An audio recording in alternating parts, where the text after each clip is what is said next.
Good evening, everyone. Keith and the weather team have been talking about it for days now, the threat of severe weather. That's right. About 3 o'clock, those storms began making their way into the viewing area. Chief Meteorologist Keith Gibson joining us now with the very latest on what's happening. Keith? Hard to believe it was just a week ago we were talking about snow, and now we've had some tornadoes in the region today. Good news, though, as of 6 o'clock, this is our radar image, and we don't have any severe weather in our area at this point. We have no severe thunderstorm warning or tornado warning. We do have pockets of some very good rain, and we'll come on in and zoom where we have the heaviest rain near Sullivan, some thunder and lightning, very heavy downpours.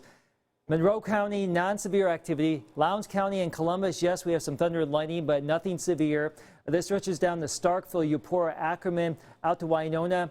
We've had our rough stuff up here in Tupelo and Pontotoc, Boonville, areas up to the north where we've had some very strong storms. As a matter of fact, look at this damage. This is from the Guntown area, and it looks to be a tornado moved through here earlier this afternoon. You can see this neighborhood really being adversely affected by that. Also in Calhoun County, some straight line wind most likely causing those trees to topline over. So that's what we've had here locally right now. No strong or severe weather. Let's just say no severe weather in our area. We're not completely out of the woods just yet. I do want to say that we remain under this tornado watch until let's say 9 o'clock for a good chunk of northeast Mississippi, 11 o'clock for West Alabama. But I do want to go down to the Jackson radar site and show you that there are some very intense storms here from Jackson down towards Brookhaven over to Bay Springs, just to the north of Laurel.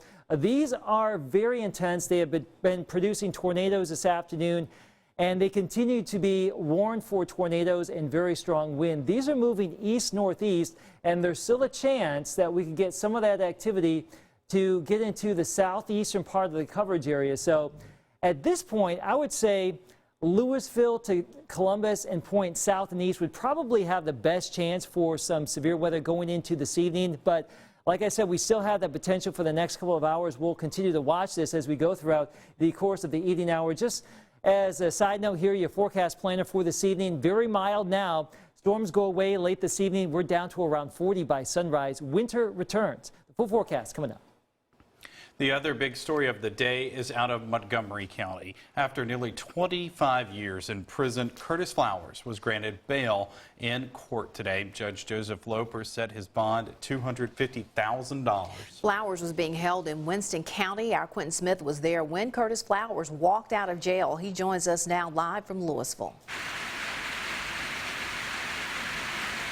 Andrea, excited and lost for words. That's how Curtis Flowers says he felt as he walked out of those doors today. On your screen now is video of Flowers walking out locked on and off with family members and attorneys. The Winona man was released from the Winston County Correctional Facility around 4 o'clock this afternoon. Now, he will have to wear an ankle monitor while he's out on bond. But with him being out on bond, for the first time in more than 20 years, Flowers will be able to spend the Christmas holiday with family members and friends. And get this, for some family members, this will be their first time being able to physically touch and hug him since he's been in prison. Flowers says he always knew this day would come. He just wishes his mom, who passed away while he was behind bars, was here to witness it. She would probably be doing flips right now. Yes. She looked forward to this. Yeah, and she always knew it would come. She said she didn't know if she'd be here or not. But yeah, it's been rough. It's been rough. Yeah, we've been taking it one day at a time, you know, keeping God first. And I think that's how I got through it. And I want to thank all of them, all the supporters, everything. Once he was released today, family members said they're taking Flowers home to fry him some fish and to give him a good home-cooked meal. Now, his attorneys, they maintain his innocence and said they will pursue dropping all charges against the Winona man in 2020. As to the very latest from here in Winston County, Quentin Smith, WCBI News.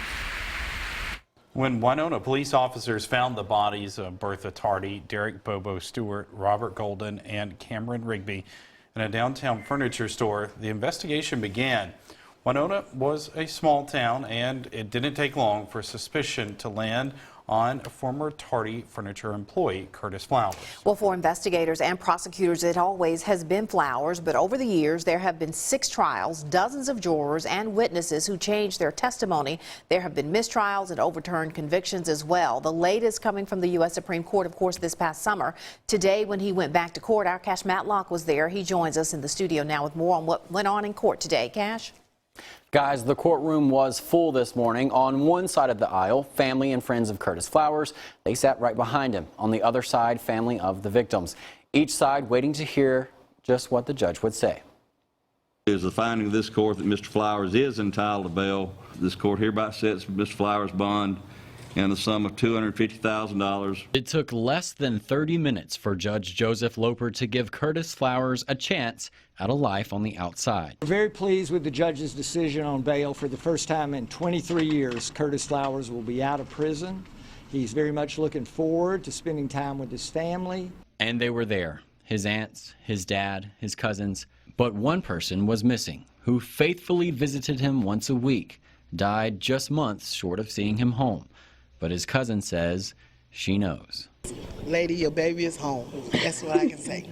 This is just a tribute to his mother because she's not here to see it, but she always had the faith to know he was coming home. His attorney says he should have never been in jail.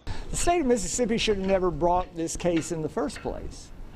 Since then, it has just been a litany of misconduct that's led us to this situation 23 years later. There have been plenty of allegations of misconduct, most of them pointed at District Attorney Doug Evans. Evans has led the prosecutor's team on all 6 trials, but he was not in court today. It's Doug Evans' choice not to come to this hearing. The fact that he didn't come to try to defend what has happened shows that it's not defensible. And in the end, the judge agreed with Flowers and his defense attorneys. Considering all these factors, the court is the opinion that in the least reasonable doubt as to Mr. Flowers' guilt can be entertained. And those words were a long time coming for the people sitting behind him. But he got his family back. Definitely an emotional day in the courtroom. However, there is still no closure for the families of the victims. Yeah, and Cash, the judge had some pretty harsh, you alluded to it in your story, but the judge had some pretty harsh words for prosecutors or the state of Mississippi. He did, Joey, and basically this is kind of how we break it down. There are 3 things that Judge Loper was not pleased with. The defense filed for bail for Curtis Flowers. They also filed to disqualify Doug Evans as the district attorney. They also filed to dismiss the indictment, and the prosecution failed to provide a written response to all 3 of those things, and the judge actually issued this warning. So I just will have this caution for the state of Mississippi. If it continues in its dilatory conduct and if it continues to ignore orders issued by the court, the state of Mississippi will reap the whirlwind. And Cash, you talked about Curtis Flowers' family being in the courtroom today, but also the families of the victims of the murders were also there. What was their reaction today? So, Audrey, we did reach out and we spoke to several of the family members that were there today. However, they all declined comment and they did not want to release any sort of statement today. So. All right. Emotional day really for everybody in that courtroom, for sure. It really was, and it's completely understandable that they would not have much to say at this time. All right, thanks a lot. Thank you, guys. Well, Curtis Flowers has been tried 6 times for the same crime, the deaths of those 4 employees there at Tartar Furniture, and he's been found guilty in at least 4 of those trials. So let's take a look back at how this all started. The first trial was in 1997, just a year after the murders, but the Mississippi Supreme Court overturned that conviction. The justices said that the state of Mississippi, specifically the prosecutor, made some mistakes at the trial. The second trial was held on the coast in Harrison County. This was in 1999. Again, Flowers was found guilty. The verdict was thrown out again by the state Supreme Court because of mistakes by the district attorney's office. The trial moved back to Montgomery County in 2004. The state Supreme Court this time pointing at District Attorney Evans, saying he discriminated against potential jurors who were African American. That case was overturned, and then trials 4 and 5 ended in mistrials. Curtis Flowers was found guilty at his 6th trial in 2010. This time, challenges to the verdict made it all the way to the U.S. Supreme Court, where this past summer, the justices ruled in Flowers' favor, tossing the verdict based again on discrimination by the prosecutor. It's now up to that same district attorney to request a date for a 7th trial in this case. Tupelo school resource officers find a loaded gun in a car parked at the high school this morning. The school's director of communications says a student saw the weapon inside a vehicle. Sources say that weapon was a loaded 12-gauge shotgun. That vehicle that was in the vehicle was in the high school parking lot. The district says that students and staff were never in any danger. Coming up in October, County family gets to start a new tradition this Christmas, celebrating in their own home. We check in on move-in day when we come back. A Starkville family will have a new home for Christmas. This morning, MSU officials and Starkville area Habitat for Humanity dedicated their 11th annual Maroon Edition home to Kiana Triplett and her family. Every year, MSU partners with Habitat for Humanity to help families in the community. Triplett and her 2 children celebrated the dedication of their new home with family, friends, and neighbors. The family also received a beautiful quilt, a Bible, and a homeowner's manual. It's going to be a great transition from renting to being a homeowner and just having our own. This just a blessing in itself. This is such a great, tangible example of the way that Mississippi State and the Starkville community work together. This was not just MSU people and not just Starkville people. It was just the entire family working together. And the Triplett family plans to move into their home this week. Always fun to see people getting to move in and spend their first Christmas there. All right, and they sort of escaped the bad weather this morning for the dedication, but now we have some more wet weather out there, and it's coming down pretty good here in downtown Columbus. Our Alpha Insurance camera shows the wet weather. We also have more rain, more storms here on radar. Nothing severe out there. Still a chance for a few stronger storms later this evening. Some of us remain under that tornado watch. We're back with your full forecast next. Your WCBI First Alert AccuWeather forecast with Chief Meteorologist Keith Gibson. Great to see you on our Monday afternoon. It's been stormy around North Mississippi and West Alabama. A live view in Columbus. We are still at 70 degrees. Tupelo 65. Vernon, Alabama at Durham's Pharmacy 66. Louisville, Mississippi still 72. We have some balmy temperatures out there for December, and that is why we've had this very active weather in the region. So let's go ahead and do a little radar tour here, starting out with our view in the Golden Triangle area from southern Lamar County through Lowndes County over towards Starkville, down towards Louisville. Some heavy rain, some thunder and lightning. This is not severe. That's certainly good news, but some very heavy rainfall rates. Also here into Lamar County, Alabama, and points north and east towards Hamilton, Alabama. Back into northern Mississippi, where we've had some really rough stuff earlier this afternoon. Just some lighter rain, a little bit of lightning at times, but at this point it doesn't look to be too terribly wild up there. The outside chance for a few more strong storms in our southeastern counties for the next couple of hours. Back to the northwest, probably not a big threat of some additional weather. We've got team coverage here of weather. Meteorologist Jacob Dickey is out in the field. You can see down in that box down there, he's out. He was recently in Louisville. I think he's moving southeast to maybe try to intercept some of those storms later on this evening. Meteorologist Trevor Burchett is here with an update on what we had earlier today and some of those storm reports and the debris signatures we had on radar. Yeah, that's right, Keith. As you mentioned, a lot of the worst weather has been up near Tupelo. Lots of damaging wind reports up here. And then we've also had a few reports of tornadoes. One notable one came through the Guntown community. You've been seeing the reports of damage there. We've also had a tornado confirmed now in Tishomingo County, right through the center of Tishomingo. Now, a lot of this, if you were watching us earlier while we were doing tornado coverage, we were kind of able to pinpoint where the tornado was hitting. And that is through using a feature we call debris detector. So basically what this is looking at, it's not looking at whether it's raining or not. It's looking at whether everything in the storm is the same. So where you see these darker colors, that's where everything is the same. So it's all rain. But where you see these little blips, that is where the radar is picking up on some other stuff in the storm. So in this case, it's debris that's being picked up by the tornado. So in these two dots here, possibly some damage being done in the eastern portion of Union County. And then there you see that big dot right there. That's the damage from Guntown. Multiple structures were destroyed there. So that's undoubtedly portions of roofs, trees, things like that. And then that continued on into the southern portion of Prentiss County all the way through Tishomingo County. And then you can see it kind of reform right here, and right at the end you see that little dot pop back up as it came through the community of Tishomingo. So a very useful tool to have. Unfortunately, we have to use it when these tornadoes are causing damage. But for the latest on what's going on for the rest of the evening, I'm going to turn things over back to Chief Meteorologist Keith Gibson. Keith? Trevor, I appreciate the analysis there. And let's show you the southern Mississippi radar down here. Wow, we still have numerous storms producing tornado warnings, and that storm right there actually has been producing a tornado as it moved through Laurel. Several other additional tornado warnings. The question is, will some of those slip into our southeastern counties later this evening, like Winston, Noxubee, Pickens?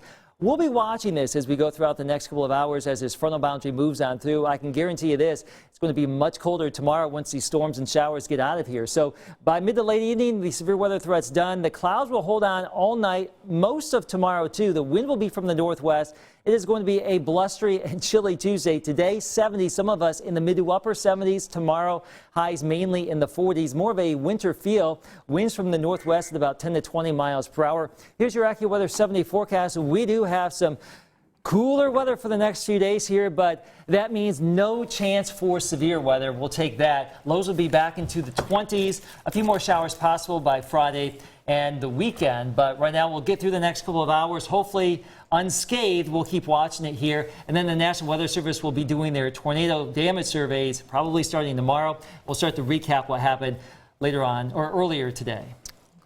All right, yeah, hopefully we can get by unscathed, as you say, for the rest of the evening. And just real quick, next week, Christmas Eve, Christmas Day, looks very nice. Sunshine, 60s. Great. All right. So maybe we can get this out of the way and get ready for the holiday season. Sounds good to Let's me. hope. All right, coming up, the Bulldogs in Louisiana trying to put a stop to the team's two-game losing streak. Highlights from the matchup when we come back. WCBI Sports with Courtney Robb. After suffering 2 straight losses for the first time since 2017, Mississippi State head coach Vic Schaefer called out his team's immaturity. Coach Schaefer also saying that the Bulldogs' next few games would come down to this past week of practice and simply if his team could make adjustments and stop losing one-possession games. Well, first up on the road stretch, the Bulldogs beginning in Lafayette, Louisiana, taking on the Ragin' Cajuns. First quarter, 2.5 to go.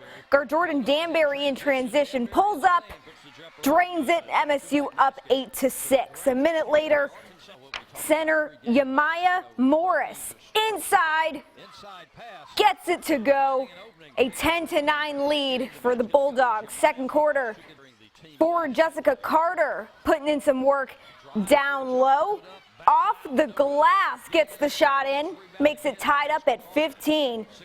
3 minutes left in the half. Forward Rakia Jackson inside and fighting for the rebound. Gets it in. MSU taking a 23-18 lead. A few seconds left in the half. Forward Chloe Bibby with the offensive rebound to guard Andra Espinoza-Hunter. Bottoms. Mississippi State leads 30-25 at the break.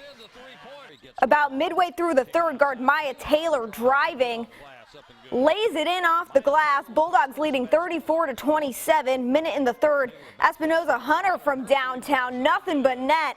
MSU up 46-35. Fourth quarter, under 7 remaining. Bibby pulls up, drains it. 45-40, Bulldogs in the lead, and 3.5 remaining. Off the inbounds pass, Carter with the short J. MSU going up 55-46. And 2 minutes to go in the game. Bibby from the corner for 3. Knocks it in. Mississippi State snaps its 2-game losing streak with a 64-48 win against Louisiana. Next up, the Bulldogs head to Las Vegas for the Duel in the Desert tournament. First matchup is to South Florida on Thursday. Some more women's basketball action from this afternoon. While Mississippi State was snapping a 2-game losing streak, Ole Miss was snapping a 3-game losing streak. The Rebels get the win over Georgia Southern in overtime, 69-66 your final. Guard Valerie Nesbitt leading the way for Ole Miss with 16 points, 5 rebounds, and 6 assists. Next up for the Rebels, Ole Miss plays host to that Louisiana team we just saw against Mississippi State. That game this Friday, December 20th. In terms of the Ole Miss and Mississippi State men, this is when you can watch them hit the hardwood next. The Bulldogs get back to work on Wednesday. MSU hosting Radford in the Humphrey Coliseum at 7 p.m. Ole Miss men's basketball won't get back to action until the weekend. The Rebels head to Jackson to play Southeastern Louisiana at 1 p.m. Both those games will be available on the SEC Network streaming service. Baseball might feel as if it's a lifetime away, but it's actually just around the corner in the second week of February, which means it's not too early to start talking about preseason rankings. The Diamond Dogs tapped as the 6th ranked squad in the nation according to Collegiate Baseball's preseason poll. It marks the highest preseason ranking for the Bulldogs since being the 2nd ranked team back in 2014. Mississippi State begins the 2020 season February 14th at Dudy Noble. February 14th. Yes, Valentine's Day, the beginning of that baseball season, and I can't believe I'm already talking about it. Yeah, true love, huh? Yes, true love in baseball. Diamonds. Diamonds. It all comes together. There you go. I like it. All right, stay with us. We'll be right back. Don't forget we have this tornado watch that will continue for a few more hours here. Heavy rain and storms locally. No severe warnings at this point. We'll keep watching this through mid-evening. The strongest storms by far right now south of I-20. Those are tornado producers right now. And the question is, will they get up into our area? We'll watch it, though. But tomorrow, cooler, breezy 40s. Raincoats today and winter coats tomorrow. Yes. Got to be prepared. All right. Thanks for joining us, everyone.